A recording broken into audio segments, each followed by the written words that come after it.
The Raven. By Edgar Allan Poe.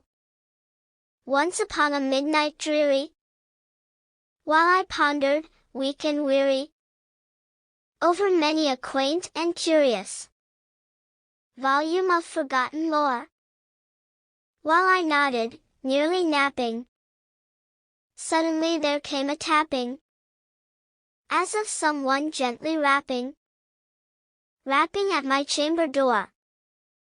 "'Tis some visitor," I muttered, tapping at my chamber door.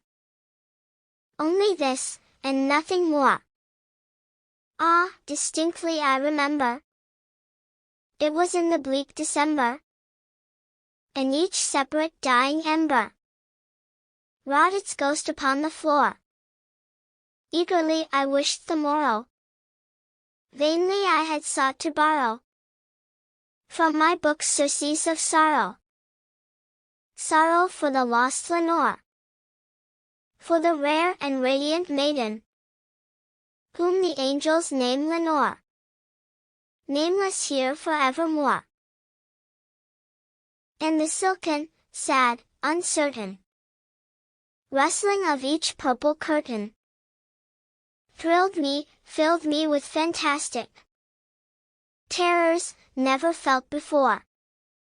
So that now, to still the beating of my heart, I stood repeating, "'Tis some visitor entreating entrance at my chamber door. Some late visitor entreating entrance at my chamber door. This it is, and nothing more." Presently my soul grew stronger, hesitating then no longer. "Sir," said I, "or madam, truly, your forgiveness I implore. But the fact is I was napping, and so gently you came rapping, and so faintly you came tapping at my chamber door, that I scarce was sure I heard you." Here I opened wide the door. Darkness there, and nothing more. Deep into that darkness peering, long I stood there, wondering, fearing, doubting, dreaming dreams no mortals ever dared to dream before.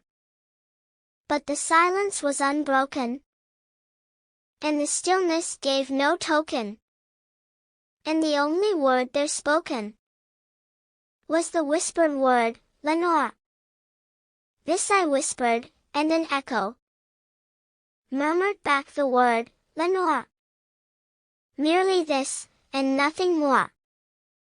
Back into the chamber turning, all my soul within me burning, soon again I heard a tapping, something louder than before. "Surely," said I, "surely, that is something at my window lattice. Let me see then, what thereat is, and this mystery explore. Let my heart be still a moment, and this mystery explore. 'Tis the wind, and nothing more." Then this ebony bird beguiling my sad fancy into smiling, by the grave and stern decorum of the countenance it wore, "Though thy crest be shorn and shaven, thou," I said, "art sure no craven, ghastly, grim, and ancient raven, wandering from the nightly shore. Tell me what thy lordly name is on the night's Plutonian shore." Quoth the raven, "Nevermore." Much I marveled this ungainly fowl to hear discourse so plainly, though its answer little meaning, little relevancy bore. For we cannot help agreeing that no living human being ever yet was blessed with seeing bird above his chamber door, bird or beast upon the sculptured bust above his chamber door, with such name as Nevermore. But the raven, sitting lonely on that placid bust, spoke only that one word, as if his soul in that one word he did outpour. Nothing farther then he uttered, not a feather then he fluttered, till I scarcely more than muttered, other friends have flown before. On the morrow he will leave me, as my hopes have flown before. Then the bird said, nevermore. Startled at the stillness broken by reply so aptly spoken. Doubtless, said I, what it utters is its only stock and store, caught from some unhappy master, whom unmerciful disaster followed fast and followed faster, till his songs one burden bore, till the dirges of his hope that melancholy burden bore, of never, nevermore, all my sad soul into smiling. Straight I wheeled a cushioned seat in front of bird, and bust, and door.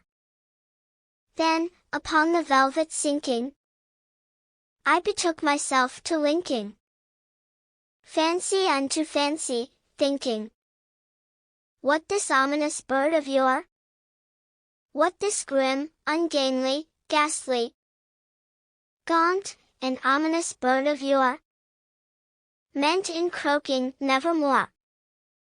This I sat engaged in guessing, but no syllable expressing to the fowl whose fiery eyes now burned into my bosom's core.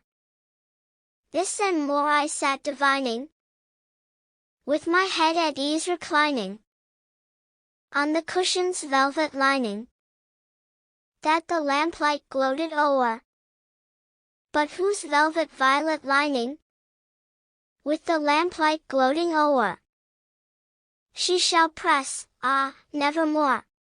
Then, methought, the air grew denser, perfumed from an unseen censer, swung by seraphim, whose footfalls tinkled on the tufted floor.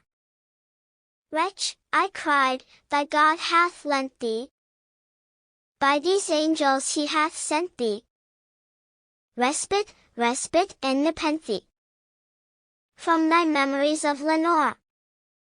Quaff, oh quaff this kind nepenthe, and forget this lost Lenore. Quoth the raven, nevermore. Prophet, said I, thing of evil. Prophet still, if bird or devil, whether tempter sent, or whether tempest tossed thee here ashore.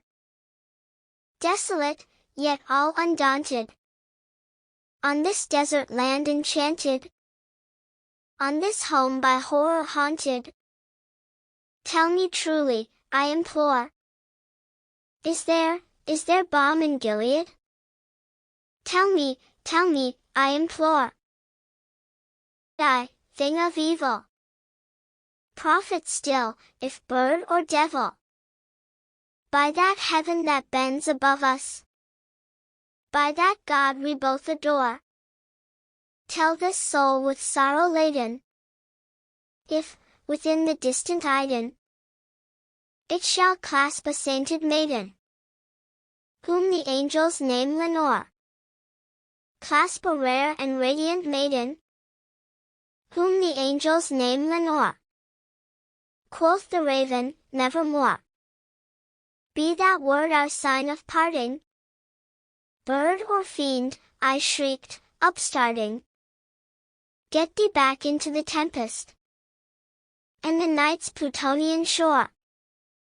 Leave no black plume as a token of that lie thy soul hath spoken. Leave my loneliness unbroken. Quit the bust above my door. Take thy beak from out my heart, and take thy form from off my door. And the raven, never flitting, Still is sitting, still is sitting, on the pallid bust of Pallas, just above my chamber door. And his eyes have all the seeming of a demon's that is dreaming, and the lamplight o'er him streaming throws his shadow on the floor. And my soul from out that shadow, that lies floating on the floor, shall be lifted, nevermore.